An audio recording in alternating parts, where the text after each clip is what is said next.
Hello students, welcome to our economics class. In this video we will talk about shifts in PPC. In previous video we talk what is PPC and central problem of an economy and PPC. PPC के साथ हम अपनी central problem को कैसे solution उनका ढूंढते हैं, PPC में उनका समाधान कैसे पाते हैं। आज के वीडियो में हम पढ़ेंगे पीपीसी कैसे शिफ्ट कर सकता है। पीपीसी में शिफ्टिंग की स्थिति को यदि अपन देखते हैं तो दो आधारों पर हमारा पीपीसी शिफ्ट कर सकता है। कब? जब हमारे रिसोर्स चेंज हो जाए, और दूसरा जब हमारी टेक्नोलॉजी बदल जाए। जब भी हम पीपीसी बनाते हैं तो हम कहते हैं कि हमारी टेक्नोलॉजी जो क्या है, कांस्टेंट, स्थिर, उसमें कोई चेंज नहीं है।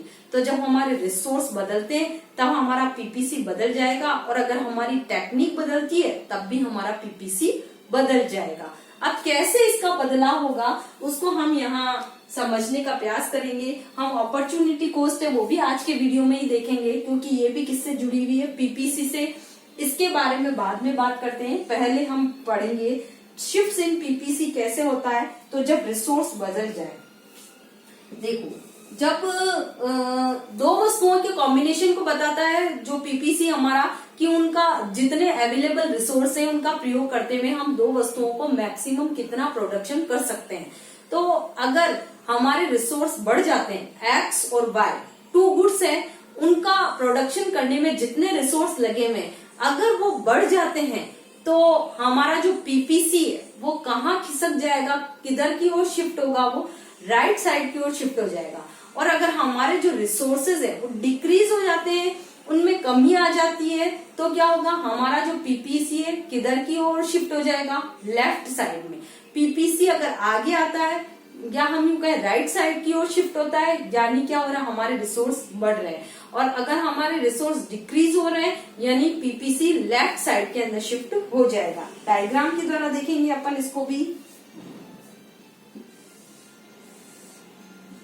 जो हमारा पहले वाला पीपीसी था वो ये है, ए बी बना रही हूं। अगर हमारे रिसोर्स इंक्रीज होते हैं तो पीपीसी क्या है, A1 B1 के रूप में शिफ्ट हो जाएगा। A1 B1 के रूप में, व्हेन रिसोर्स आर इंक्रीज।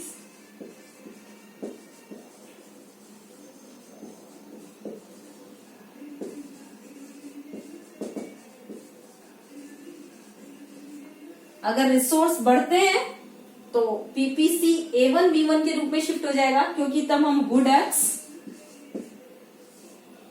और गुड वाई दोनों का ही अधिक मात्रा में उत्पादन कर पाएंगे। और जब अधिक प्रोडक्शन मिलेगा यानी हम आगे की ओर शिफ्ट होंगे, राइट साइड में। और देखिए अगर हमारा जो रिसोर्स है वो अगर कम हो जाते हैं, डिक्रीज हो जाते हैं, तो हम कह सकते हैं कि हम पीछे की ओर शिफ्ट हो जाएंगे। A2 B2 के रूप में बताया गया, A2 B2 when resources are decrease, when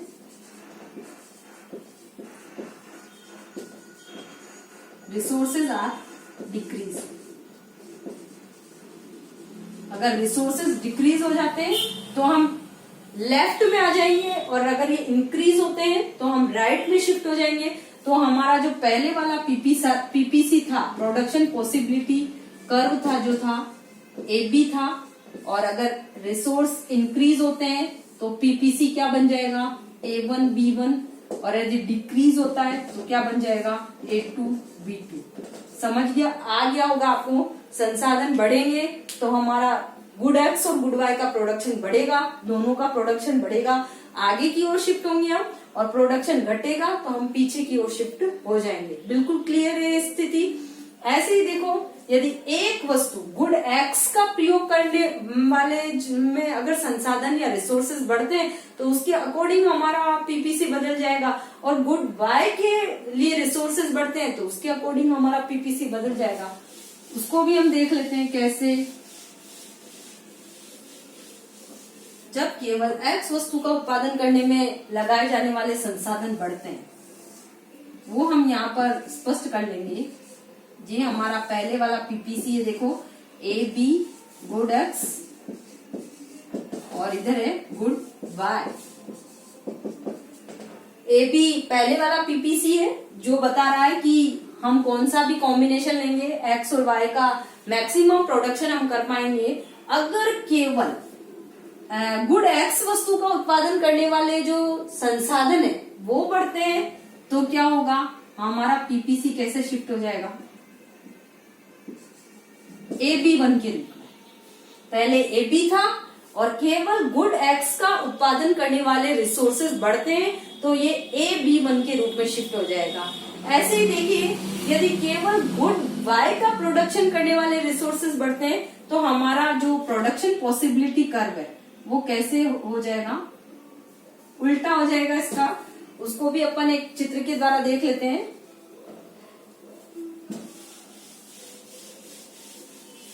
good Y के प्रोडक्शन में यदि संसाधन आ रहे हैं एक्स वस्तु का उत्पादन वही रहेगा, वाई का बढ़ जाएगा तब गुड वाई और गुड एक्स। पहले हमारा पीपीसी जो है ए बी के रूप में था और अब अगर इसका वाई वस्तु का उत्पादन करने में रिसोर्सेज बढ़ते हैं तो हमारा प्रोडक्शन पॉसिबिलिटी कर्व कैसा हो जाएगा, A1 B के रूप में। पहले AB था अब A1 B के रूप में वो शिफ्ट हो गया। तो ये कौन सी वस्तु का उत्पादन करने वाले रिसोर्स बढ़ते हैं घटते हैं या दोनों ही वस्तुओं का उत्पादन करने वाले रिसोर्सेज बढ़ते हैं घटते हैं, उस अकॉर्डिंग हमारा पीपीसी शिफ्ट हो जाएगा। आपको ये याद रखना है कि जब प्रोडक्शन बढ़ेगा तो हम आगे की ओर इंक्रीज होंगे, घटेगा तो पीछे की ओर होंगे। यदि एक वस्तु का उत्पादन करने वाले रिसोर्सेज स्थिर है और दूसरी का उत्पादन करने वाले बढ़ रहे हैं तो जो वस्तु का उत्पादन करने वाले रिसोर्सेज बढ़ते हैं उसका उत्पादन बढ़ जाएगा, तो ऊपर की ओर शिफ्ट कर देना है उसे, बिल्कुल इजी, कोई दिक्कत नहीं होनी चाहिए। उसके बाद हम देखते हैं कि अगर हमारी टेक्नोलॉजी बदलती है, व्हेन टेक्नोलॉजी चेंज, तो हमारा पीपीसी कैसे शिफ्ट करता है। अगर टेक्नोलॉजी बदल जाए तो हम पीपीसी में बदलाव कैसे ला सकते हैं, टेक्निक बदलने पर या तकनीकी चेंज होने पर। अब देखो इसको भी अपन एक चित्र के द्वारा देख लेंगे। Good x good y, production possibility curve है हमारा ए बी। अगर देखिए हम मॉडर्न टेक्नोलॉजी या कैपिटल इंटेंसिव टेक्निक प्रयोग में लेते हैं, अधिक उन्नत तकनीक हम प्रयोग में ले रहे हैं, तो हमारा पीपीसी हमेशा राइट की ओर शिफ्ट होगा A1 B1 capital intensive technique use करने पर।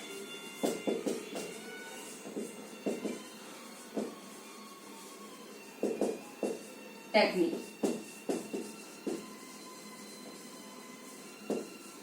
यूज, और यदि हम हमारी पुरानी तकनीक या हम लेबर इंटेंसिव टेक्नोलॉजी यूज करते हैं तो क्या होगा, हम पीछे की ओर शिफ्ट हो जाएंगे। यदि कॉन्वेंशनल टेक्नोलॉजी यूज में ली जाती है तो हमारा जो पीपीसी है A2 B2 के रूप में शिफ्ट हो जाएगा। यूज ऑफ कॉन्वेंशनल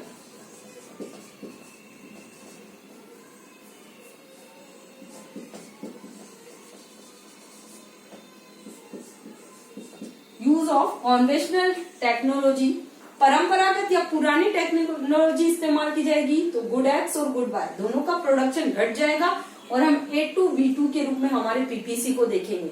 अगर हम कैपिटल इंटेंसिव या मॉडर्न टेक्निक इस्तेमाल कर रहे हैं यानी हमारा गुड एक्स और गुड वाई दोनों का प्रोडक्शन बढ़ जाएगा और हम A1 B1 के रूप में शिफ्ट हो जाएंगे।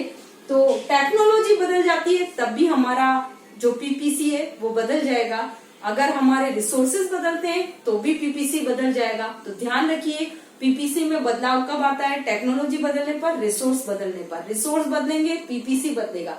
अगर वो बढ़ रहे हैं तो आगे की ओर हम शिफ्ट हो जाएंगे, यदि वो घट रहे हैं तो पीछे की ओर शिफ्टिंग होगी। टेक्नोलॉजी यदि कैपिटल इंटेंसिव है तो हम आगे की ओर शिफ्ट होंगे और यदि कॉन्वेंशनल है तो हम पीछे की ओर चले जाएंगे। अब इस पार्ट के अंदर हमारा जो लास्ट पॉइंट रह जाता है कॉन्सेप्ट ऑफ अपॉर्चुनिटी कॉस्ट का, कि अपॉर्चुनिटी कॉस्ट क्या होती है, जिसका हम हिंदी में नाम देते हैं अवसर लागत। अवसर लागत कहते हैं, अपॉर्चुनिटी कॉस्ट क्या होती है। सबसे पहले यदि हम इसका अर्थ देखें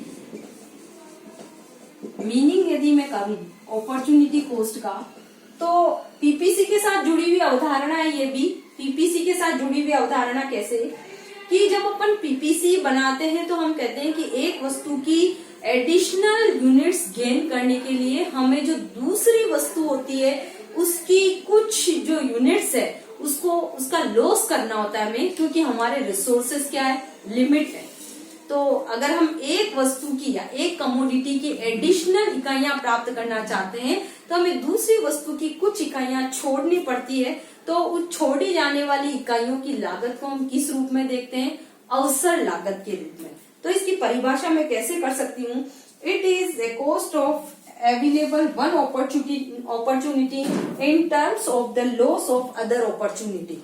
कि एक वस्तु को एक वस्तु की अतिरिक्त इकाइयां प्राप्त करने के लिए दूसरी वस्तु की जितनी मात्राएं छोड़ी जाती है वो अपॉर्चुनिटी कॉस्ट बनकर हमारे सामने आती है। अगर मैं अदर वर्ड में इसकी परिभाषा करूं तो मैं यूं भी कह सकती हूँ कि it is the cost of shifting resources from one use to the other.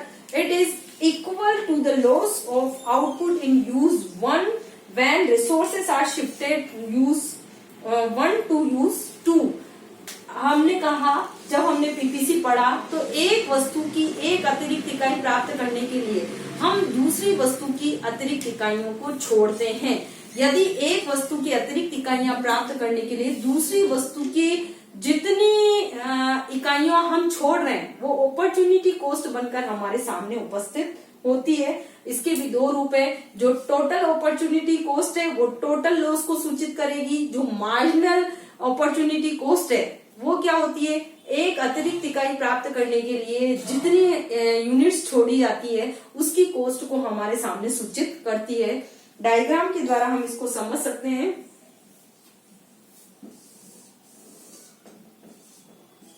PPC से जुड़ी हुई अवधारणा है, इसीलिए हमको इसको इस चैप्टर में पढ़ना है। ज्यादातर प्रश्न ये आता है कि अवसर लागत किसे कहते हैं, इसको डिफाइन करना ही आता है परीक्षा में।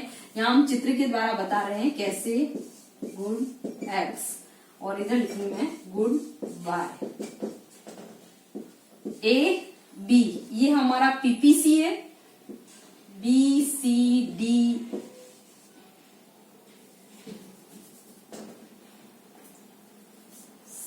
ए सी डी ई, ठीक है। ये पॉइंट्स दिए गए सी डी ई, इनमें से किसी भी पॉइंट पर यदि अपन प्रोडक्शन करते हैं तो हम दोनों वस्तुओं का उत्पादन कर पाएंगे। और यदि हम केवल एक ही वस्तु उत्पादित कर रहे हैं तो एक्स वस्तु की हम ओ बी इकाइयां प्राप्त कर सकते हैं, और केवल वाई का प्रोडक्शन कर रहे हैं तो हम इसकी ओ ए इकाइयां गेन कर सकते हैं। अगर देखिए पहले हम सी बिंदु पर हमारा कॉम्बिनेशन था, मान लो जहां हम एक्स वस्तु की ओ आर इकाइयां प्राप्त कर रहे थे और वाई वस्तु की एस इकाइयां प्राप्त कर रहे थे।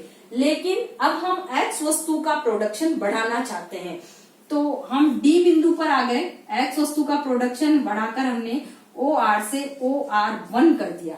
तो हमें जो वाई जो हमारी गुड है उसकी हमें कितनी इकाइयां छोड़नी पड़ रही है, देखो ओ एस से हम ओ एस 1 पर आ गए। ये इकाइयां हमने छोड़ी है एस एस 1, आर आर 1 अतिरिक्त इकाइयां प्राप्त करने के लिए हमने एस एस 1 इकाई को छोड़ा है। तो जो एस एस 1 इकाई है वो कहलाएगी हमारी marginal cost.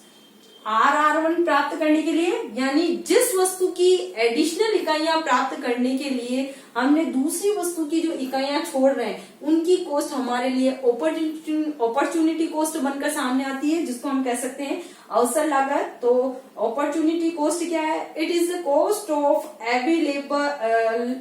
Availing or one opportunity in terms of the loss of the other opportunity. Total अगर हम कॉस्ट की बात करें तो ओ बी इकाइयां प्राप्त करने के लिए ओ ए इकाइयां छोड़नी पड़ेगी। यहाँ हम इस चित्र में गुड एक्स की इकाइयां बढ़ा रहे हैं और गुड वाई की इकाइयां कम कर रहे हैं। तो एक्स वस्तु की जो टोटल अपॉर्चुनिटी कॉस्ट यदि मैं कहूं तो क्या हो जाएगी ओ ए, क्योंकि टोटल ओ बी इकाइयां प्राप्त करने के लिए मुझे टोटल कितना छोड़ना होगा, ओ ए छोड़ूंगी तो मुझे ओ बी कॉम्बिनेशन मिल पाएगा। तो टोटल जो अपॉर्चुनिटी कॉस्ट हो जाएगी ओ ए। और मार्जिनल अपॉर्चुनिटी कॉस्ट की बात करूं मैं, सीमांत अवसर लागत क्या हो जाएगी, इसका जो सूत्र है वो है delta loss of output, delta loss of output divided by delta gain of output. अब इसको कैसे निकालेंगे, हमने खोया कितना है SS1, पाया कितना है RR1, तो SS1 डिवाइडेड बाय RR1,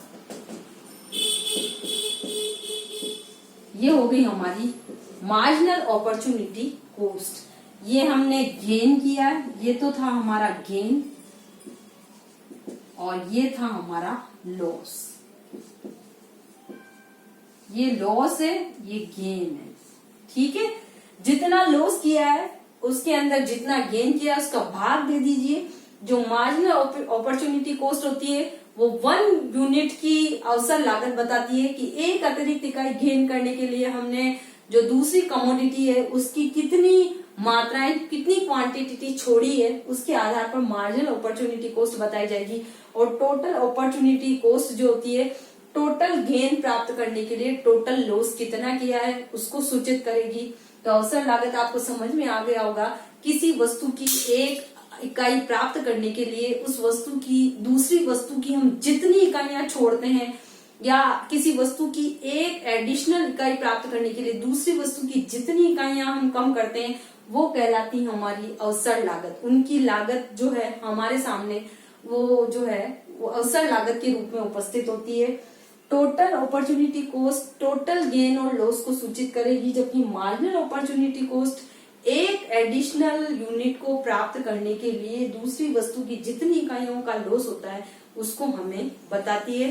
तो इसी के साथ आपका चैप्टर भी यहाँ खत्म होता है। यदि आपको कोई दिक्कत है, कोई परेशानी है तो मेरे व्हाट्सएप नंबर पर कॉल करें। Thank you.